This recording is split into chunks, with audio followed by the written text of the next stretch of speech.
I always get the question, can I sue my employer? I was in a construction accident. I suffered a very serious injury. Can I go after my employer? And there are very limited scenarios where you can go after your employer. Under New York law, your only remedy against your employer is what they call workers' compensation.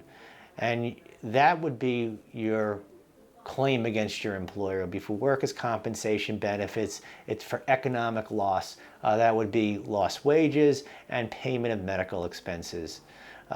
If there are no other parties involved, that would be your recourse. But what very often happens when I'm on the phone with a possible client is I'll ask some more questions about what they were doing, where this happened, and I'll find that there are other possible third parties. There are other possible defendants. There are other than the employer to go after for pain and suffering.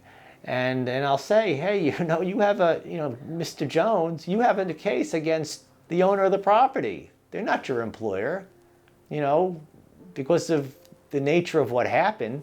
You have a claim against the owner. You have a claim against a general contractor.